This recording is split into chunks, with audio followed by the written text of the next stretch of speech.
We now live in a world where original ideas are becoming increasingly scarce, and funnily enough, that is pretty much on topic with this video. I decided to steal a really good suggestion from Lord Borgimus on Reddit, so all credit where credit is due. It's remake after remake after franchise after remake of a franchise, to cancellation to acquisition by Disney or Netflix or whatever these days, and I think gradually the source material will get submerged in this goop of media, and I don't want that. So I'm looking at where stuff comes from, who made it, kind of like getting to know the name of the cow you're eating, or in my case, the name of the guy who lovingly hand seals each bag of crisps. Because biscuits don't have names. In 1938, John Campbell got the short story published. Well, I mean, he edited the magazine where he published the short story Who Goes There. He had other short stories published before, and a novel, don't get me wrong, but I like the idea that he was slipping his stories in under a different name to see if anyone noticed. Mine are published. I publish them myself. You photocopy them and you leave them lying around supermarkets inside Weetabix boxes. That's not published, is it?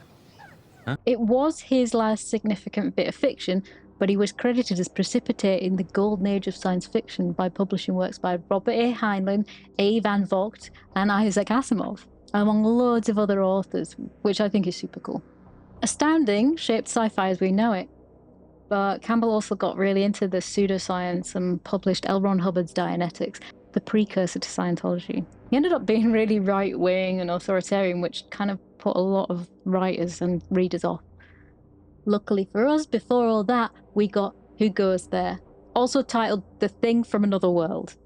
So I read the short story version, and not the full 14-chapter manuscript that was later discovered, because frankly nobody has time for reading, which is why everything is put onto a screen that you can ignore while you look at your phone. So let's discuss.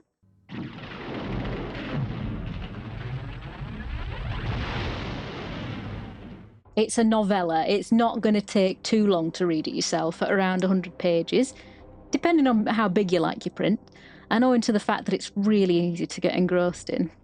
Genuinely a superb little bit of science fiction, ever so beautifully descriptive and succinct, and it's no wonder that so much media sprang forth from it like whipping tendrils out of a sled dog. Its setting certainly feels inspired by Lovecraft, but Campbell injects modern-day science into his work, from his actual Bachelor of Actual Science. It's cold, it's stinky, and there are blokes and dogs and equipment everywhere. I was hoping to get this fragrance to see how accurate Zyrina was, since the book so accurately described it. But Zyrina got away with not including the seal blubber and fish oil by making it clear it was based on the much more palatable and wearable John Carpenter's The Thing 1982. We're introduced to a few key characters by name out of the 37 stationed on Antarctica, some not doing an awful lot except getting assimilated or going mad. Gary is expedition commander, MacReady is second in command and a meteorologist, Dr. Copper is the physician, Blair the biologist, Guinness a gut, Conant and Norris are physicists, and Benning is an aviation mechanic. You're thrown into the situation immediately, with the thing covered by a tarp and having the sequence of events told to you along with the rest of the team, Blair being very keen to study it and needing everyone on board. Since they were studying the Earth's magnetic pole and they had all this equipment, they found something a bit off, 400 miles away. They camped there for 12 days to find whatever was causing this interference, and then caused a huge explosion getting it out with thermite. It had been pulled to Earth and frozen 20 million years ago, so it's kind of a big deal. It's extraterrestrial and prehistoric. Immediately concerned about millennia-old bacteria and viruses and the fact that it was annoyed when it froze. 3 red eyes in the centre of its blue-skinned head, cilia worm-like hair that crawled, and an ice axe embedded in its skull with green goop oozing out. We gather that this is probably its natural morphology, but the way the thing works, it could just be a comfy skin suit of another being from 20 million years back. There's no outright gory descriptions of how the thing assimilates its prey, which psychologically eats at the team, coupled with these intensifying nightmares that gesture towards the fact that the thing is telepathic. I was initially a bit pissed off at this exchange in the book. It's a wonder the hellish creature didn't eat me in my sleep. Blair stared back. Maybe it did. We have to find it. Because how was Blair to know so much so soon about its agenda of taking over the world by shapeshifting? But actually it stands to reason if it's been broadcasting who it is to the organisms close by to it. A few guys see that it half became a dog before they managed to dispatch it with a fire extinguisher, axes, blowtorch, electrocution, and becoming a dog's dinner. So we see that it can literally go and digest a dog, but what about infection? Transmission via blood, food, radio waves. So nothing is safe and everyone is suspect. They developed the serum test, which is much better explained by Copper here because it's actually pretty cool and the rest of the team just don't get it. Theory being that they put human blood into a dog, building its immunity to humans. So when they mix that blood in a test tube, the antibodies or proteins or something react and you get this white precipitation, a proof of you're human. But if you put monster blood in dog blood, it wouldn't react because we haven't given the dog the monster immunity, I think. But it doesn't matter anyway because it don't work and they have to do the hot wire bit. They spent 6 days on this, convinced that everyone was hunky-dory except maybe Conan, and now the whole thing is buggered. They've got a neat little buddy system though, which is something. So the idea is also thrown around that the thing can just change form and melt down into any sort of goo it wants to be able to pass through small cracks. And Kinner, the cook, has lost his mind about it all. While the other guys watch Popeye, Kinner is singing and praying and yelling until he wasn't. Not a thing, but someone had got fed up enough to...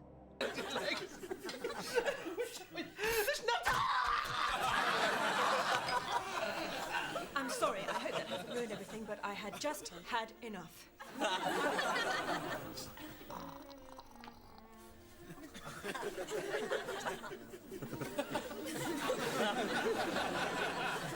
So with the rest of the men accounted for, I guess the thing is doing something sneaky, or we just have a regular old murderer. Aha, Kinner actually was a thing, so whoever killed him was not a thing.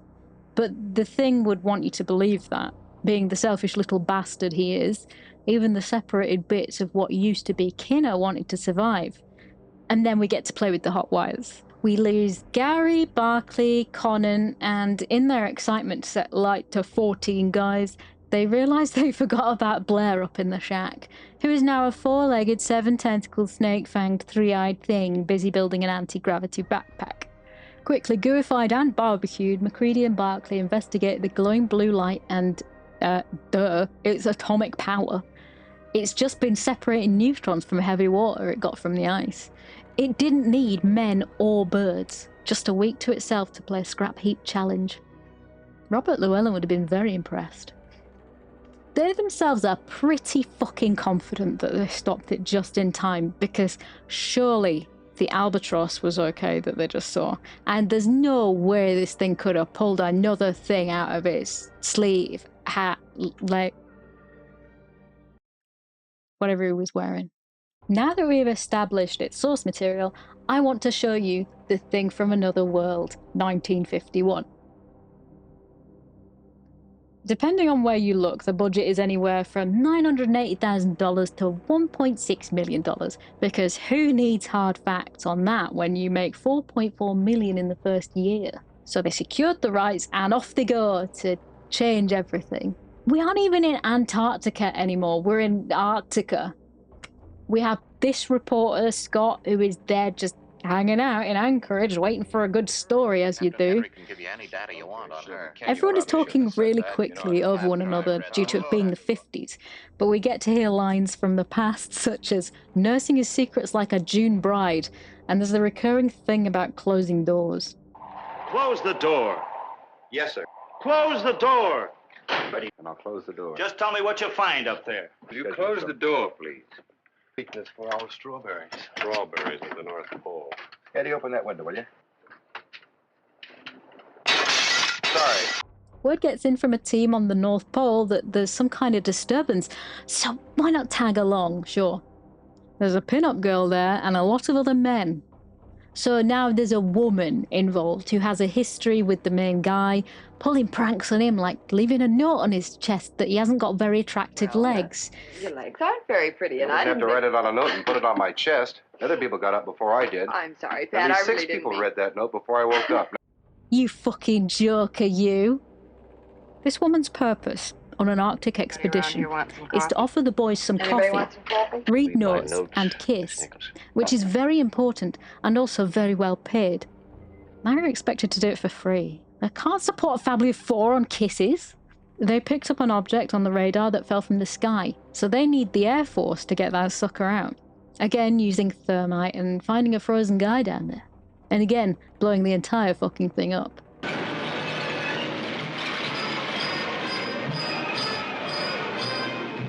Nobody's allowed to do shit with it, so Barnes just covers it up, but oh no, that blanket's electric and it causes the block of ice to melt. We have no recurring characters. There is no Gary or Mac or Blair. And now we see that the thing is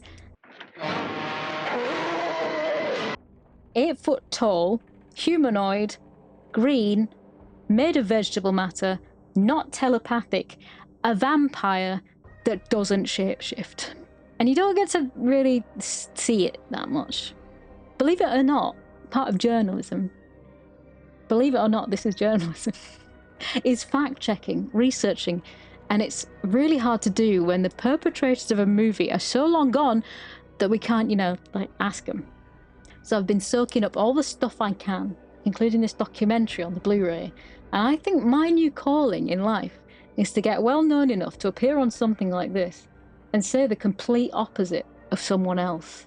The makeup and special effects guy, Lee Greenway, put a lot of work in on numerous designs with the big head and eyebrows and hands, and in the end, Howard Hawks said, Make him look like Frankenstein.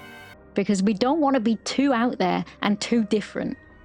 And then this guy's saying, well, If the creature in the thing seems conventional now, you gotta understand, this was 1951. They were inventing science fiction as a genre. one person's saying that the makeup will look crap close up and that's why we better not spend too much time looking at it. And another said, oh, it was brilliantly cutting edge. They were inventing sci-fi and chose not to even show the monster. So, in a way, this film adaptation is actually really good because you have no idea what's going on, things keep changing, and now I don't trust anyone.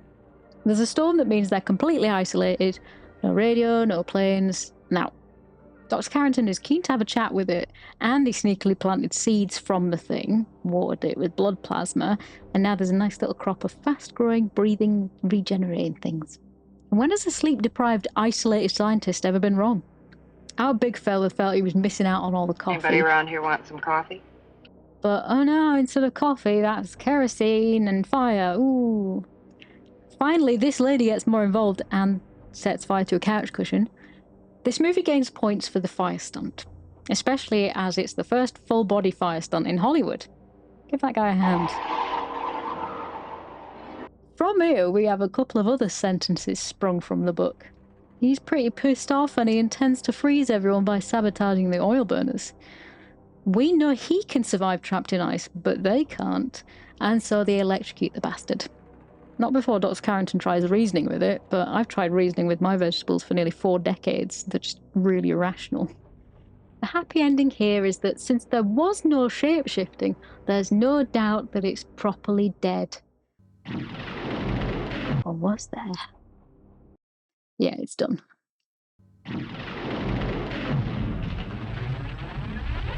Very few people haven't heard of John Carpenter's whack at this, except for the guy who kept saying, What thing? What thing did you watch? Describe it for me. Carpenter was a big fan of Howard Hawks' movies and didn't know whether he could do the 1951 thing justice. But after a recommendation, he did go back to the source material and set it in the right bloody continent. I always forget that even before the title burns through, in an homage to Another World, you get a flying saucer. And you kind of take it for granted that this is an alien movie when it could easily be spun as just another slasher, psychological horror, guys gone mad at the end of the earth, or Lovecraftian nightmare situation. It's alien, no room for discussion. They make sure to clarify it's been buried in the ice for 20 million years, but also that it was those bloody Norwegians that got us into this mess, not us good guy Americans. It's a nice touch. Throws us into the thick of it rather than prattling about with magnets for ages, and Americans would never blow up the spaceship. Only morons would.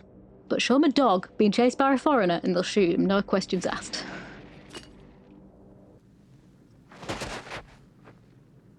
Smaller team this time, but we get the big names from the book back.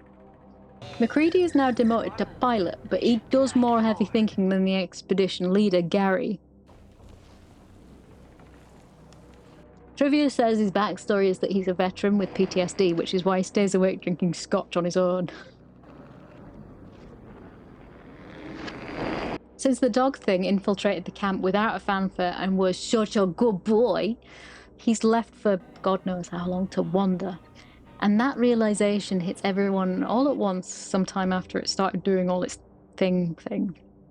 The thing this thing does is spectacular, memorable, and gross, because it's John Carpenter. The book isn't very descriptive of its processes, but it's enough for Rob Bottin to go wild with. Made us realize that, you could do anything in the movies, So it's fun to have, that, part in history as, having made something that was so wildly imaginative that it's actually, caused others to, come up with greater dreams. We don't see the monster's true form, only ever its complete Xerox of a man, or dog, or something in between, maybe with tentacles, claws, teeth taken from some long-dead horror. And it's different each time, so there's no getting used to looking at the monster the same way. The creeping fear and paranoia wasn't enough for John and Rob. They wanted a man's arms ripped off by a corpse's chest. Dripping, bloodied skulls of dogs screaming out some flailing, tentacled abomination that used to be your mate. Of course, effects had come a long way in 30 years, so it's not fair to compare those. But it's worth mentioning because it does stick true to the novelette's ideas. Even by the end of the film, you still end up second-guessing yourself on whether survivors were who they said they were, and if it's even likely they could ever leave either way. As soon as Blair doubts Clark, that seed is planted. He may have always been an awkward, suspicious weirdo, but we don't know that. Some of the characters themselves don't even seem to know, which is what makes some of them snap. If you're crazy, you probably wouldn't recognise that you're crazy. This thing even goes so far as to plant evidence to throw survivors off the scent and kill their fellow human. The subtlety and gradual falling apart of what was once a fairly cohesive team of scientists and their minds. The method of proving humanity is the same. The serum test doesn't work because somebody smashed up all the blood stores they had, which may now be infected. And we ran out of dogs a long time ago, so it's down to the hot wire, with a far more violent reaction. But at least it's proven. Unfortunately, the hypothesis is proven while 4 guys are still tied together. We get a proper full-body burn scene here, which is a flawless throwback to the first. And with everyone there marked as safe, they got to test Blair. But Blair's been busy. Blair's built a spaceship. So I guess they don't need to poke him with a hot wire. Another point in favour of the book. Child's got left behind on guard for some reason, because it's a film. And Blair is AWOL up until the mission becomes one of suicide and he's backed into a corner, so to speak. Much more brutal than the first film. We're left with MacReady and Childs as the only survivors, and even the filmmakers didn't know if Childs was the thing or not. That open-ended ambivalence works so well for stuff like Blade Runner and Inception, even though it clearly says John Carpenter's the thing.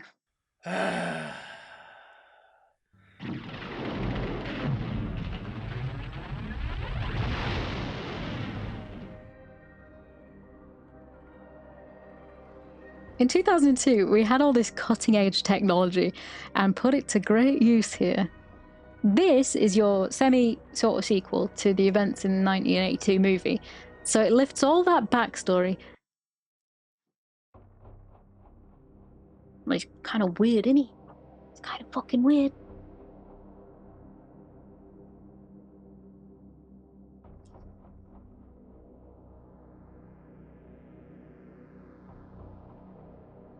I think.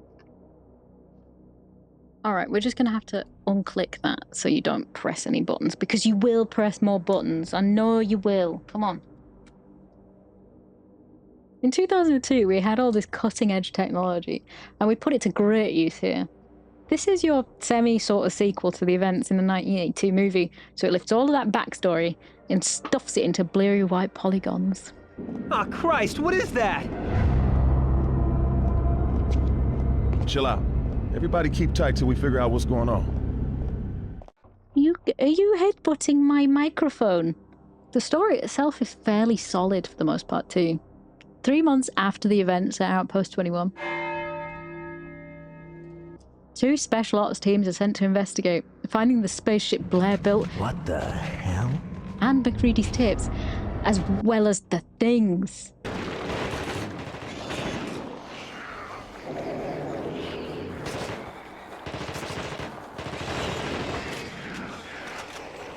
Spoilers here, whether you care to believe them or not, is up to you. They discover the body of Childs in a very unthing-like state, but MacReady is nowhere to be seen. You play as Blake, who leads various people through the story, and the way you play determines how much they trust you.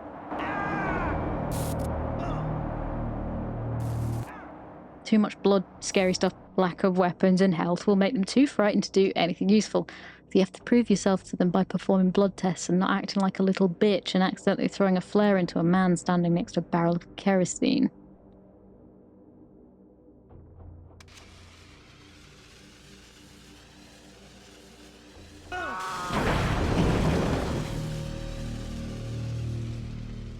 It's clunky and it's awkward, and some of the little things sound like angry puppies, but I'd say it's decent.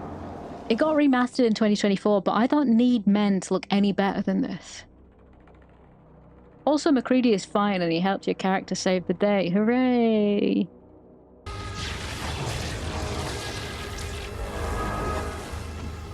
This time, we are fully blaming the Norwegians in what is a prequel to the 82 film.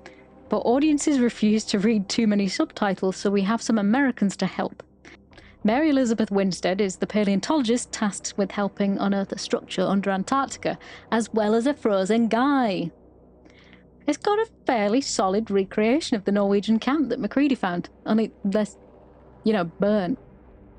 The thing is, at the beginning of the 1982 film, of which this is a prequel, we see the footage that the Norwegians took of finding the thing, right? And measuring the size of the spaceship. At the beginning of this film, a tractor goes under the ice. It falls through the ice. That doesn't happen. Taking a tissue sample with a masonry bit wasn't the best idea they've ever had. And the thing leaps out to join in on this party.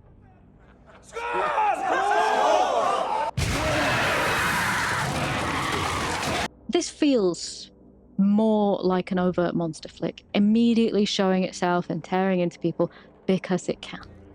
It eats Henrik, and upon dissection and study of its cells, the paleontologist can somehow surmise that it's imitating Henrik. Olaf's got a bit of blood on him, and that made him feel pretty gross and poorly, and so they're about to set off to take him home when Griggs tears himself in two. That actually looked cool, and it's about my favourite bit. Much like a drunk causing a ruckus on a Jet 2 flight to Magaluf, the pilots crash, and the paleontologist, of course, has to explain to everyone that these cells take over and replicate people. She didn't let that on until there was a crash and that all the evidence had been cleaned up, save for the inorganic fillings. And the thing screeches its way out of the only other lady because of internalized misogyny.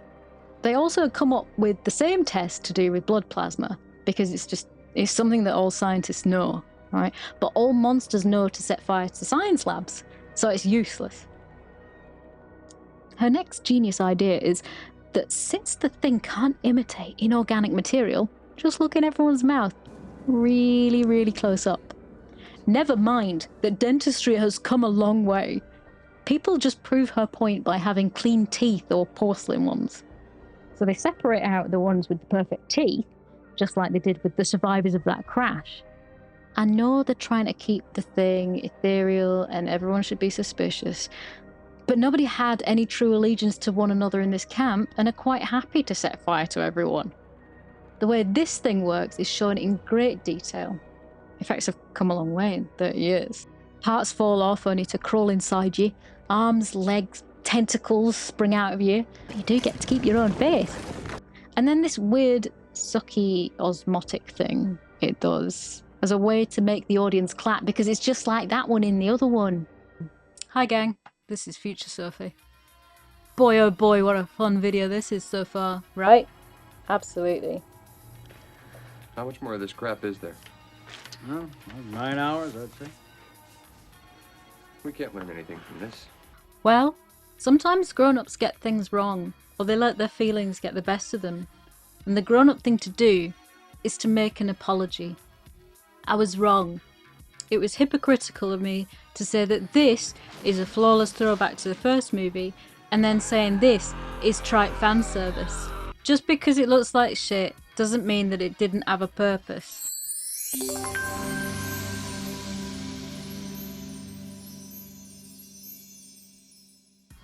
Because this was supposed to be the body that they found and dissected. If I'd have bothered to stay and watch the end credits again, they have all those little pieces for you to put together that lead into JC's.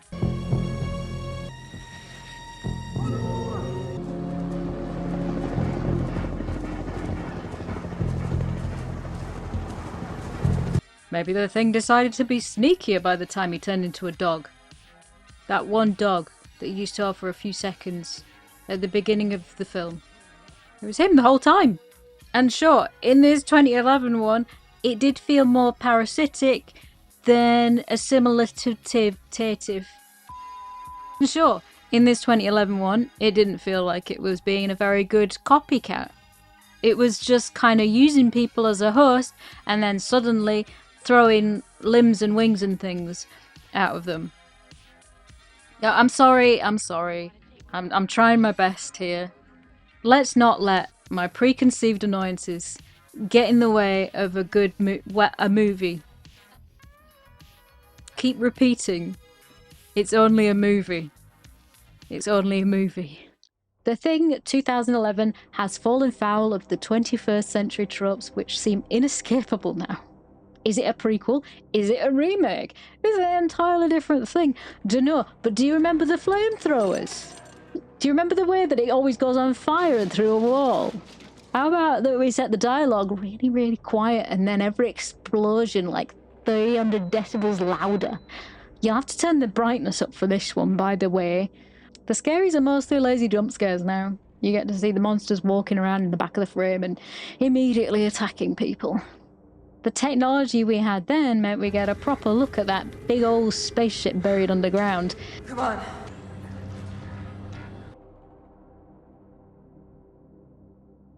And I'm utterly lost. And it's much of the same from here. In a big, dark, slimy, cold place that would make John Campbell proud. Mary Elizabeth Winstead and this guy are the only survivors, and she claims she knew he was a goodie because of his hearing. Which he no longer has.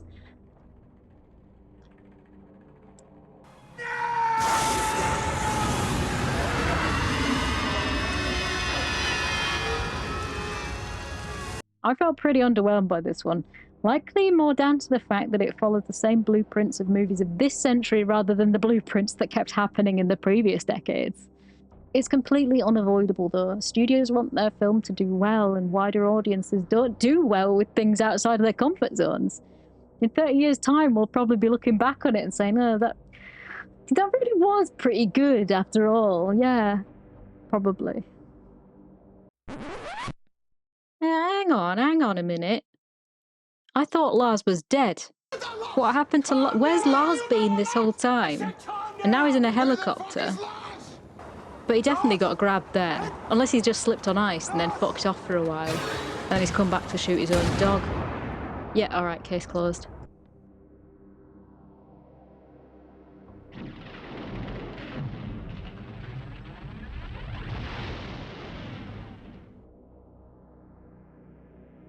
While feeling a little dated in places, you probably wouldn't guess that this was written in 1938. It has a very timeless setting, and that's why they made 3 films in a game out of it.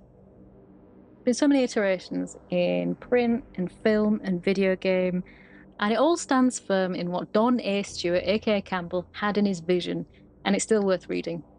A+. We lost our main characters, our location, and the whole point of The Thing. We get to keep some flamethrowers and an electric cattle prod, but it is still just a vampire carrot. An intellectual carrot, the mind boggles. We end on a happy high note when the threat is completely eliminated. Conclusion? Sad and unimpressive. Like carrots. Then cut it in 4. It's a brain! Do you know what you're thinking? Yes. I need to practice. Why, We're never going to be allowed to do anything, are we? To do what? To sing? Cooking again, ever again. No, this is it for us. This is it. No one's going to let us near a knife. For that, I love you. I don't need Cry. Cry. Get away.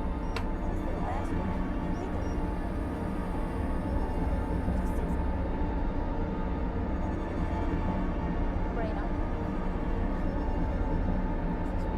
Just accidentally stabbed my eye. Brain more. There we go.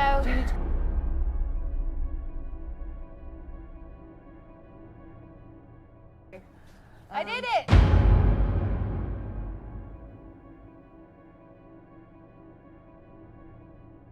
It stays ever so true to the book, which was a fantastic idea, because I'm really not sure how they could have made another vampire vegetable movie.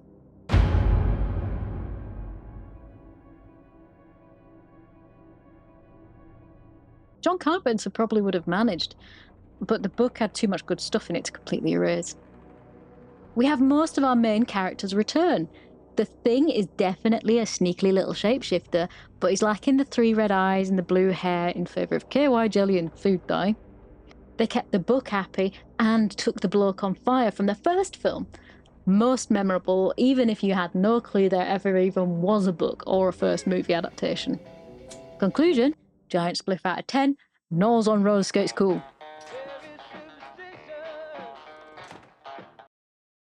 It sounded like there was a problem. Shit, you got that right. Legitimately, this bloody Thing was a better follow-up to that movie than what we got. And most of it is walking through the snow in the dark. I give it 4 scared man faces. This mission is bullshit.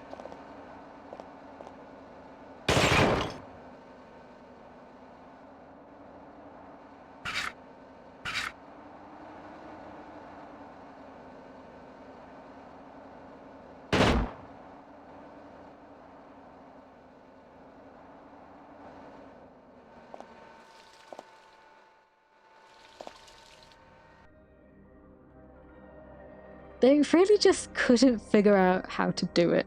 They didn't know what they wanted it to be, so they twisted it and shifted its shape into... Oh, I get it. Is it a prequel? Homage? Spiritual predecessor? Abomination. I didn't like it. And I fortunately forgot it ever even existed up until now. There's my... Oh my god. He's transforming. He's shifted a shape. What's that?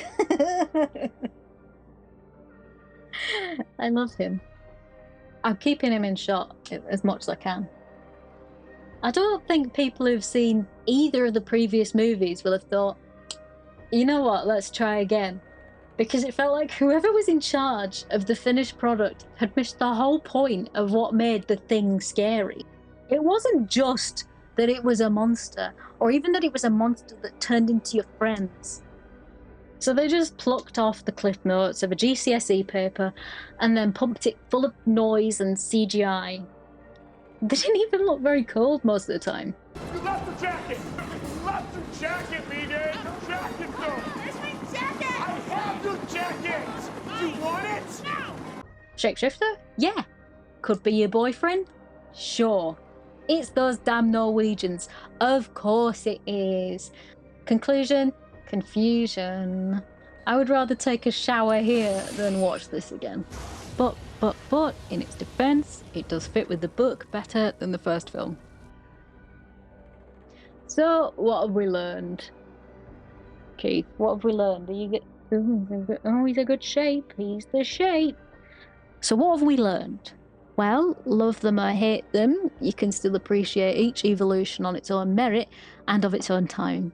If everything followed its original idea completely, we wouldn't make any progress and we wouldn't get cool new ideas and a man setting himself on fire. People read The Thing and were inspired to write sci-fi horror and make movies about it. People saw The Thing from another world and were inspired to make their own films and redo things with new technology and fresh ideas. And people watched 1982's The Thing and decided it was bollocks because, look at why. Look who it fucking is, ruining it. People will always take ideas and try something, because that's how inspiration works. And we are due for another iteration of vampire carrots now anyway.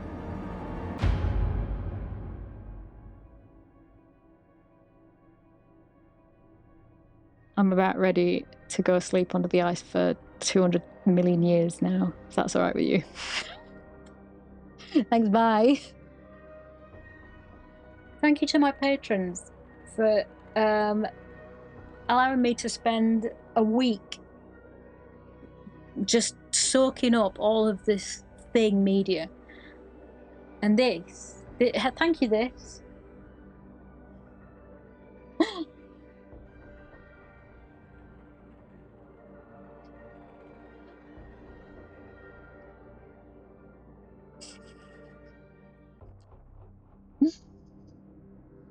This is supposed to be a professional YouTube video. Sit down. Professional YouTube video.